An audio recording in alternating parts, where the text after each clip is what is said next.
Persembahan KPU Klaten. Assalamualaikum warahmatullahi wabarakatuh. Halo, selamat sore teman pemilih dimanapun Anda berada. Dan senang sekali saya Luvita sore ini kembali menemani Anda dalam podcast Dinamis, Dialog dan Informasi di hari Kamis Persembahan KPU Klaten. Nah teman pemilih, ada satu kutipan mendalam dari Bapak Primus Supriyono, Bapak Ketua KPU Kabupaten Klaten, bahwa membangun demokrasi itu ibarat membangun menara. Tidak akan kokoh tanpa penerangan pengetahuan, dan cahaya itu adalah buku.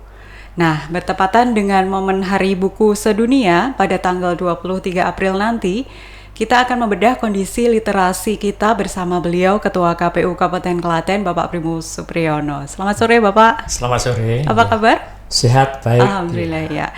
Nah tadi di awal saya sempat mengutip tulisan Bapak nih Pak. Nah teman pemilih mungkin bisa menyaksikan di website KPU Klaten ya dengan judul tulisan buku literasi dan demokrasi cerdas ya Pak ya. Nah dan tulisan Bapak ini cukup tajam ya Pak untuk mengulas tentang darurat literasi ya Pak. Nah apa sih ya Pak yang sebenarnya memantik Bapak untuk menyebut kita sedang berada dalam kondisi darurat buku ya. Jadi bahwa kita punya keprihatinan yang cukup mendalam. Pertama tentang jumlah buku dibandingkan jumlah penduduk yang sangat tidak berimbang. Jadi rasionya sangat rendah. Itu pertama itu. Kemudian yang kedua persebaran toko buku, penerbit, termasuk taman bacaan masyarakat juga yang sangat terkonsentrasi di Jawa. Dan yang lebih memprihatinkan lagi adalah minat baca masyarakat yang sampai hari ini belum ada formulanya bagaimana meningkatkan minat baca masyarakat.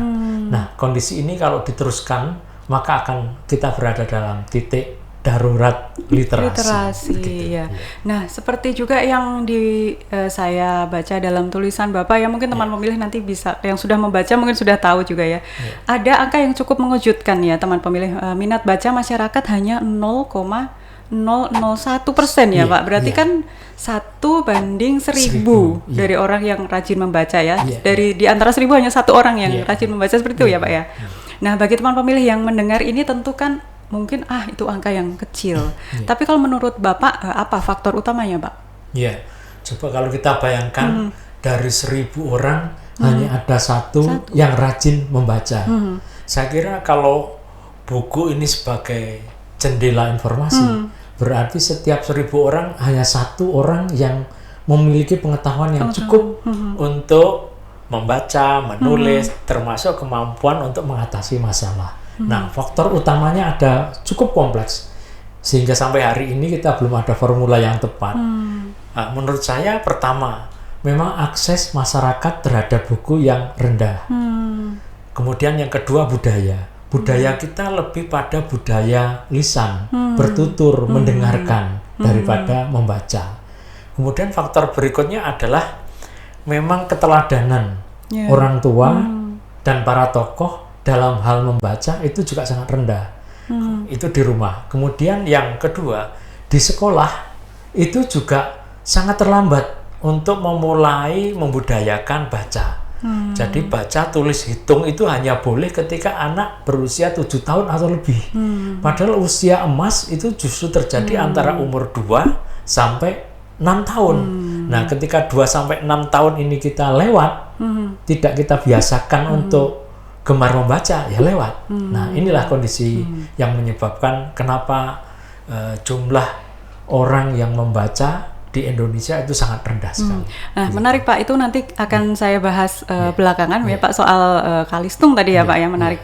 Tapi kalau kita melihat lagi data lagi ya Pak ya, angka melek huruf kita tuh sebenarnya sudah sangat tinggi ya Pak, sekitar 96 sampai 90% bahkan ya. Nah, tapi minat bacanya rendah ternyata ya Pak ya. Apakah ini kita sebenarnya tuh hanya bisa mengeja tapi belum mampu memaknai informasi seperti itu Pak? Iya. Kenapa seperti itu? Jadi pertama tentang bagaimana sistem pembelajaran kita agar masyarakat melek huruf itu juga perlu dievaluasi. Buktinya angka yang tinggi tentang melek huruf, kenapa kok tidak diikuti dengan minat untuk membaca? Selain memang terkendala masalah budaya, pembudayaan yang tadi, itu memang masyarakat belum bisa terbiasa membudaya bahwa untuk memecahkan masalah itu sumber utama yang pasti dapat terpercaya ada di buku. Nah, ini yang belum. Jadi belum menjadikan buku sebagai bagian dari solusi pemecahan masalah masyarakat.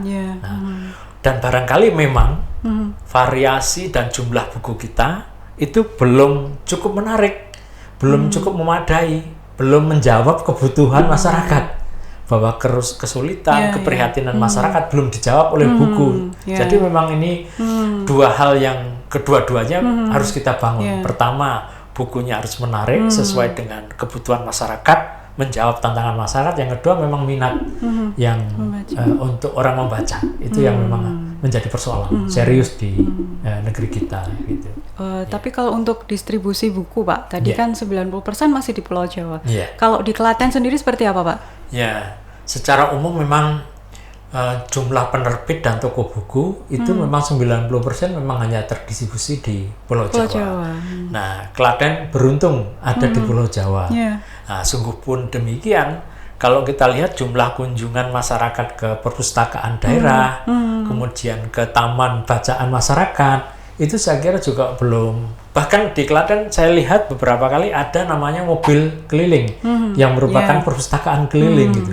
Itu juga masih belum terlalu antusias disambut oleh masyarakat. Walaupun demikian masih cukup beruntung ya di Klaten ada fasilitas perpustakaan daerah. Kemudian ada perpustakaan sekolah, bahkan setiap sekolah juga ada. Kemudian ada taman bacaan masyarakat, masih ada mobil keliling lagi. Hanya saja persoalannya isi perpustakaan dan mobil itu, bukunya apakah betul menarik sesuai dengan perkembangan zaman, sesuai dengan kebutuhan masyarakat, itu juga persoalan. Jumlahnya bagaimana? Kemudian minatnya orang untuk menyambut kedatangan perpustakaan dan mobil keliling, ini yang menjadi persoalan. Jadi sebenarnya kan sudah mudah ya Pak ya, sudah banyak akses untuk teman pemilih kita terhadap buku-buku yang mungkin berkualitas seperti itu ya Pak ya. Tinggal bagaimana nanti apakah yang ditawarkan ini buku sesuai dengan kebutuhan masyarakat atau tidak gitu ya Pak ya. Baik, kembali lagi Pak ke tulisan Bapak tadi ya. Kan Bapak menyebut istilah darurat literasi demokrasi nih Pak, yang lebih fokus lagi dah. Buku bertema politik ternyata teman pemilih ini hanya sedikit sekali jumlahnya di pasaran. Dan kemudian bagaimana Pak? Apa dampaknya ketika mungkin teman pemilih lebih saat ini lebih sering mengkonsumsi video-video instan di media sosial ya Pak ya, daripada mungkin mendalami visi misi atau rekam jejak dari literasi membaca gitu. Ya baik. Jadi ada satu hal yang paradok ya. Satu, jumlah terbitan kita itu ranking 5 sampai 7 dunia.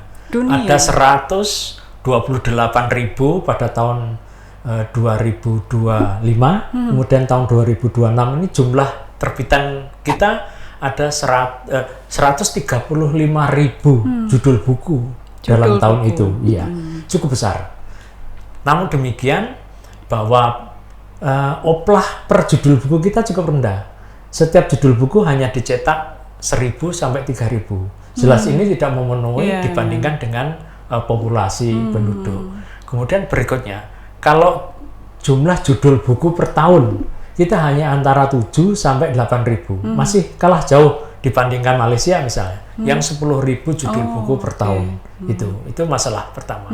Kemudian masalah berikutnya, dari jumlah buku yang tidak terlalu produktif per tahunnya, itu hanya 5 sampai 10% yang bertemakan pendidikan politik dan demokrasi.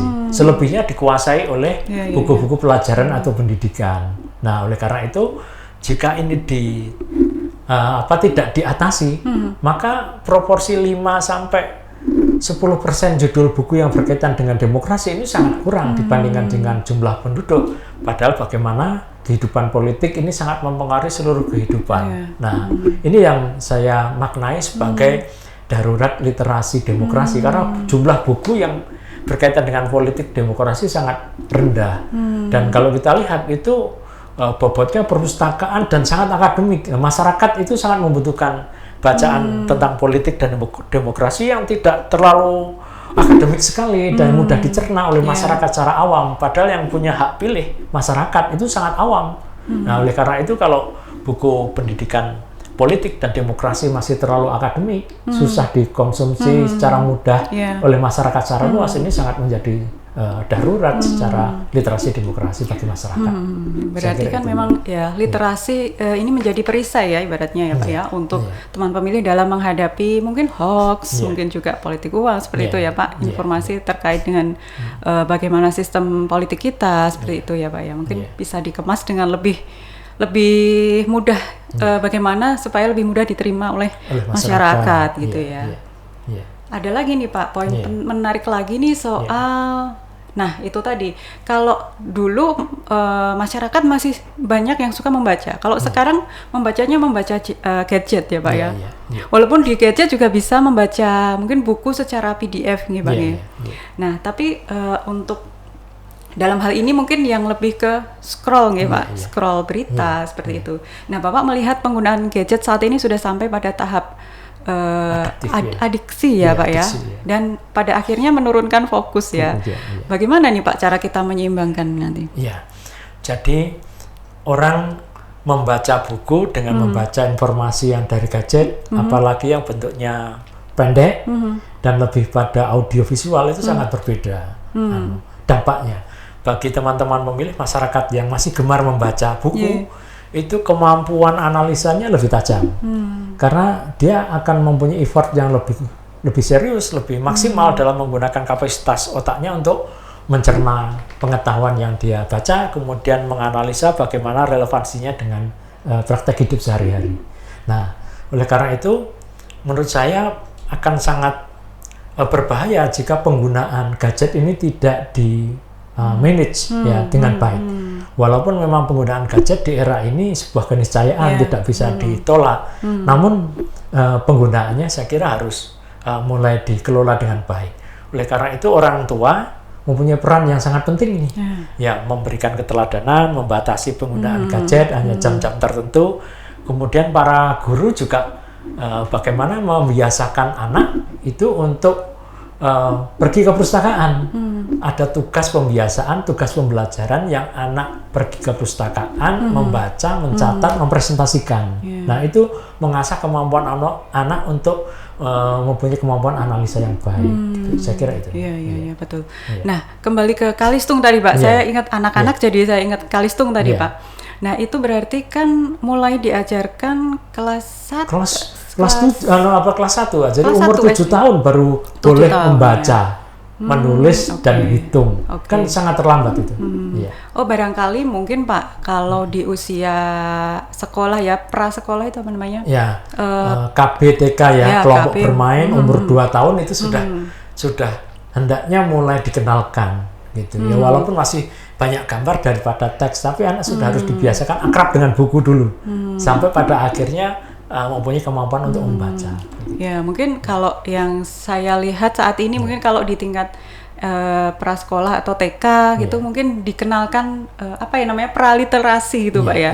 Mungkin bisa dengan berupa mendengarkan dongeng seperti itu kan sambil melihat bukunya sambil membuka. Jangan pasif ya, tapi anak tetap pegang bukunya sambil diceritakan. Mungkin tidak ada teksnya, hanya gambar, tetapi teksnya itu dibacakan oleh gurunya. Mendengarkan dongeng kemudian melihat gambarnya seperti itu ya Pak ya.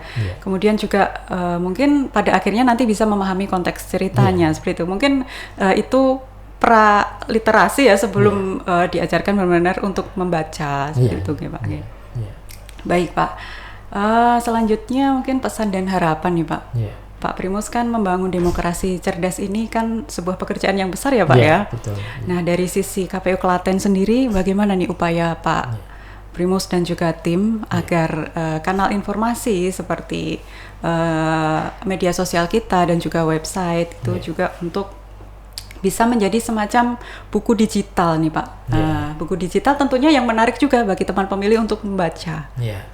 Ya memang seluruh komponen masyarakat, lembaga masyarakat tidak terlepas KPU Kabupaten Klaten juga mau tidak mau harus mengadaptasi dengan kemajuan teknologi dan selera zaman. Nah, oleh karena itu pendidikan pemilih, demokrasi dan politik itu pun juga harus kita sesuaikan dengan perkembangan teknologi dan selera zaman. Nah, oleh karena itu ya kami mencoba menyampaikan informasi tentang literasi demokrasi dan politik itu dengan berbagai macam metode. Tapi metode utama yang kita lakukan ya lewat kegiatan media sosial, termasuk podcast seperti ini. Namun saat ini kita sedang mencoba untuk merintis agar seluruh dokumen tentang kepemiluan, tentang demokrasi dan dinamika politik di Indonesia dalam bentuk dokumen-dokumen penting, buku, mungkin juga infografis ini coba kita kumpulkan, sehingga kita ingin mengharapkan ke depan punya semacam perpustakaan digital lah tentang politik dan demokrasi, begitu. Selain memang kita coba dari pengetahuan yang saat ini mungkin tidak terlalu menarik untuk dibaca karena terlalu akademik, tebal gitu, banyak data, berat-berat. Ya.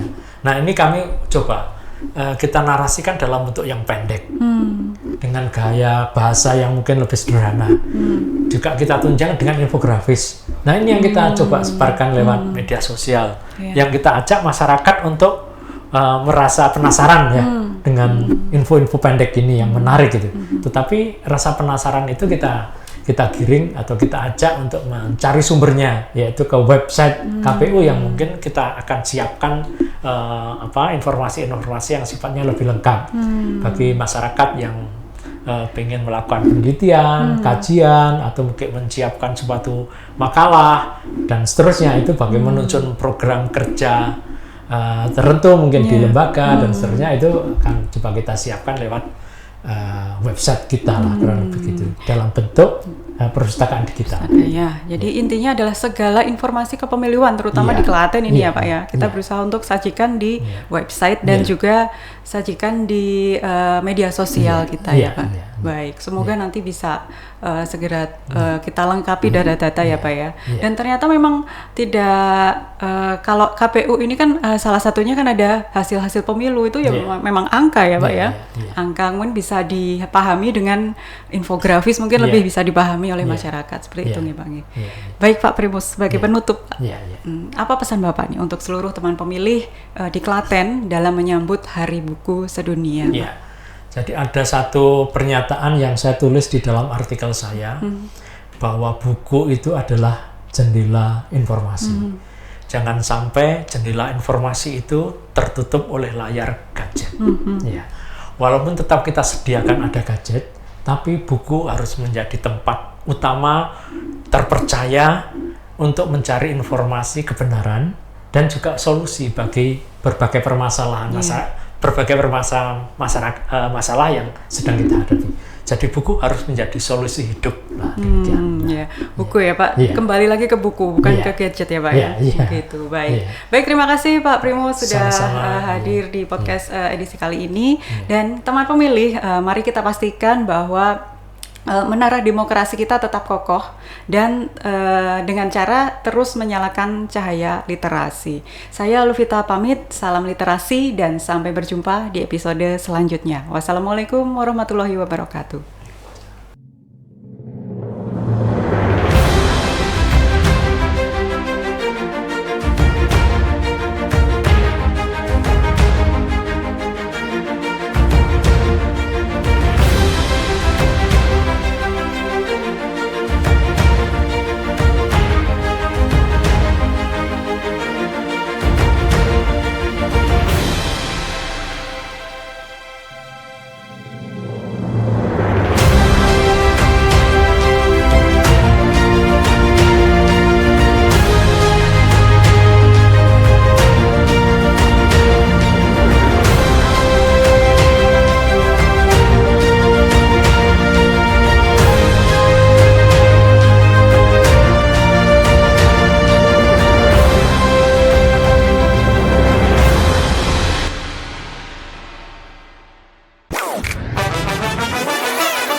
Persembahan KPU Klaten. Setiap Kamis kami datang membawa terang, dialog santai tapi penuh makna, informasi